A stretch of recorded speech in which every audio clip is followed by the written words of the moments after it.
Eh bien, salut tout le monde, c'est Anthony. Donc aujourd'hui, on va se retrouver pour mon tout premier podcast.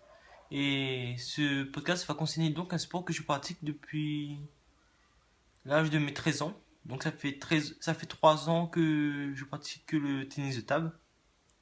Beaucoup de vous l'appellent le ping-pong, mais au fait, le tennis de table, c'est ça. Oui, donc le tennis de table, c'est bien un sport, comme vous avez pu le voir sur la vidéo et tout. Parce que justement, il fait partie des disciplines des Jeux Olympiques et tout. Donc c'est un sport. Et croyez-moi, quand vous rentrez d'une séance d'entraînement, vous êtes crevé et votre t-shirt il est trempé à mort quoi. Donc pour la suite de la vidéo, je vais parler un peu de tout ce qui englobe le tennis de table. Donc pour commencer, le matériel. Donc tout le monde, tous les pongistes connaissent un peu les sites un peu comme Worksport et tout. Donc moi je vais vous montrer que par exemple il y a des conversations que vous pouvez avoir par exemple à l'école et tout sur le sport. On va vous dire par exemple entre le tennis et le tennis de table, l'équipement, lequel de ces sports coûte le plus cher pour s'équiper? Tout le monde va répondre le tennis. Ils vont vous dire qu'il y a des raquettes à 160 euros et que au tennis de table, une raquette c'est 10 euros. Mais les gens qui vont dire ça, au fait, ils ne connaissent rien au tennis de table. Parce que sachez que au tennis de table, nous devons avoir deux revêtements, un côté noir et un côté rouge. On ne peut pas avoir les deux du même côté. En fait, je suis en train de chercher un exemple clair et net. Voilà. Par exemple, dans ce catalogue de tennis de table, vous pouvez voir un peu les prix. Il y a des bois, juste le bois qui coûte 159 euros. Et des raquettes de tennis pour la compétition, c'est 160 euros. J'ai regardé, c'est 160 euros. Et une plaque, les plaques, les revêtements que je connais, les TNRJ, ils sont à 56 ou 91. Donc ça fait 113 euros les deux. 113, vous rajoutez un bois à 159, vous dépassez les 200 et quelques. Hein. Donc voilà. Entre ces deux sports, c'est le tennis de table qui est le sport le plus cher. Enfin, qui coûte le plus cher pour s'équiper. Comme dans toutes les disciplines, il est conseillé de commencer le sport le plus tôt possible. Donc je vais vous montrer un extrait des jeunes enfants qui jouent au tennis de table. Pour la plupart, ce sont des Chinois et des Japonais. Vous allez m'en dire des nouvelles. Ensuite, un point important dans le tennis de table, il s'agit du classement. Donc nous en France, le classement, quand on est débutant, nous commençons en étant classé 5. Et le meilleur classement, donc c'est à partir quand nous sommes 20. Et à partir de ce moment-là, après 20, nous serons numérotés. Numérotés 900 meilleurs joueurs français, numérotés 500 meilleurs joueurs français et tout. Les professionnels sont environ dans les 200 et tout. Français. Donc, pour monter dans le classement, il suffit de gagner des matchs. Si vous gagnez, il y a un barème sur le site de la Fédération française que je vous mettrai dans la description pour faire un peu de pub. Si vous battez quelqu'un de votre niveau, vous gagnerez tant de points. Si vous battez quelqu'un d'un classement qui est au-dessus du vote, ça s'appelle une perf et vous gagnerez donc beaucoup de plus de points. A contrario, si vous perdez contre quelqu'un du même classement que vous, vous perdrez tant. Mais si jamais vous perdez contre quelqu'un qui est moins bien classé que vous allez faire une contre-perf. Et là, vous allez perdre beaucoup de points. Après, comme dans tous les sports, les gens vont se moquer des petits classements et tout, mais en fait, ces gens-là, ils n'ont rien compris. Quand nous faisons un sport, nous avons tous commencé en étant débutants. Et peu importe, nous allons tous progresser au fur et à mesure, mais chacun prend le temps qu'il faut. C'est pour ça, les jeunes, il faut jamais avoir honte de son classement. Entraînez-vous et foncez, quoi. C'est un sport merveilleux et vous ne devez pas vous décourager comme ça. Une personne qui pratique du tennis de table en compétition se nomme un pongiste et non pas un ping-pongeur ou un pongeur comme certaines personnes le disent. Je vais maintenant vous parler du salaire des professionnels. J'ai entendu dire que l'allemand Timo Boll, par exemple, lui, il gagne 100 000 euros par mois. Tandis qu'un footballeur gagne un salaire extraordinaire par rapport à ça. Et donc, moi personnellement, je trouve le salaire qui n'est pas assez, par exemple, pour les joueurs français qui ne sont pas, par exemple, dans le top 10 mondial et tout. Ils passent leur vie à s'entraîner et tout, et ils doivent gagner, eux, 20 000 euros par mois, je pense. 20 000 pour les meilleurs encore. Mais ceux qui débutent, ils ne doivent pas gagner autant d'argent que ça. Donc, un petit point sur le matériel. Au niveau des revêtements, il existe plusieurs sortes de revêtements. Les backside, que la plupart des personnes utilisent, ce sont des revêtements normaux. Ensuite, nous avons les picots. Je vous mettrai tout de suite après une photo, les picots et les softs.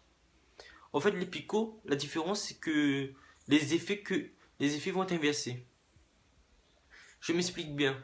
Quand je vais couper la balle elle va revenir lifter. Et au contraire, quand je vais frotter sur la balle va revenir coupée. Donc c'est à vous de vous sortir contre ce genre de personnes et tout. Moi personnellement, je n'aime pas trop jouer ces genres, les personnes qui utilisent ce genre de trucs, ce genre de revêtements. Je suis comme ça, j'arrive pas pour l'instant. Quand je vais progresser, peut-être que je n'aurai plus de problème. Une autre chose concernant la technique, dans le tennis de table, ce qui est essentiel, c'est que vous fléchissez sur vos jambes. Moi, ce n'est pas du tout mon cas. Quand je joue, je reste plutôt droit comme un bâton, mais je m'efforce justement à fléchir. Et si vous êtes dans mon cas, je vous conseille vivement de vous muscler les jambes et surtout de vous forcer aussi à fléchir. Et comment ne pas vous parler justement de nous les joueurs, de notre façon d'être en compétition. En compétition, quand un pongiste marque un point, il va crier pour exprimer sa joie. Il va crier genre tcho, tcholé, et tout comme ça. Allez, il va s'encourager et ça va lui donner de la force pour jouer. Et aussi, si vous avez regardé une fois du tennis de table, une compétition de tennis de table à la télévision, vous aurez souvent remarqué que les joueurs, ils viennent à la table, ils vont essuyer leurs mains au filet. Et beaucoup de personnes se posent la question donc pourquoi ils font ça? Ben, tout simplement, il s'agit pour eux d'enlever la transpiration et en même temps ils en profitent pour regarder l'adversaire droit dans les yeux pour essayer de le déconcentrer et etc. Qu'est-ce qui fait rager un pongiste? Ben, pendant le jeu, c'est pendant les règles du jeu, il y a justement le fait de faire un filet. Que la balle touche le filet et qu'on puisse pas la remettre. Ça, c'est un coup de chance. Mais ça fait rager. Ça dépend vers où on est dans le match. Par exemple, quand c'est serré dans les sets et tout. Et idem pour les rebords. Les rebords et tout, c'est de la chance. Vous marquez le point. Mais des fois, les gens ils peuvent être tranquilles et tout. Mais quand vous êtes par exemple à la belle, VA 8, 8 et tout, ben vous gagnez deux fois des points comme ça. Je peux vous dire que ça fait chier la personne d'en face. Pour ceux qui ne connaissent pas, le tennis de table, maintenant, ça se joue en 3 sets de 11 points. Au niveau des joueurs, je reprends dessus. Il y en a qui vont crier pour un rien. Il y en a qui mettent beaucoup de temps à sévir. Et ça, c'est super chiant. Surtout quand ils prennent énormément de temps pour sévir, mais qu'au final, ils vont foutre de la merde.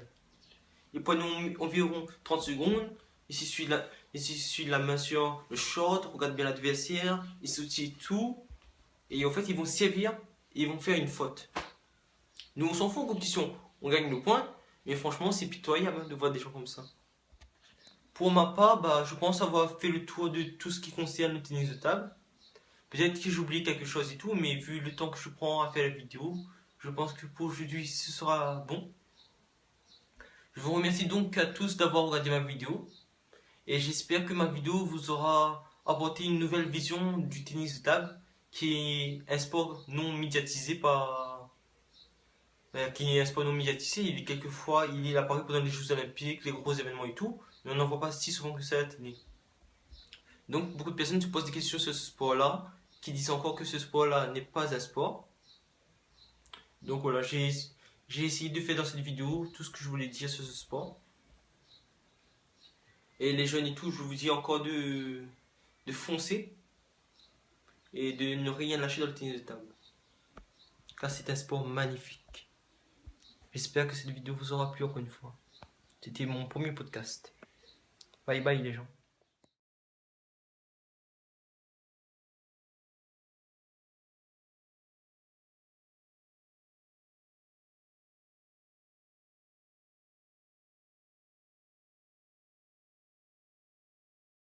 頑張れって頑張れってあの日言ってくれた言葉で頑張ろうって頑張ろうって今でも強く思えるよ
Lockdown.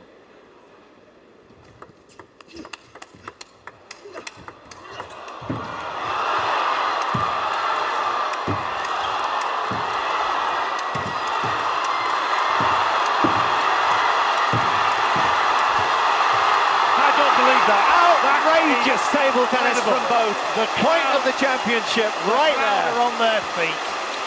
I thought we had the best point of the day earlier. That has to be the best point. I don't know how many shots that was. What a point that would have been to win the championship win. It gives game point to Fang Bo. Both players taking their time, I'm sure, to get their breath back. That was an absolute lung buster.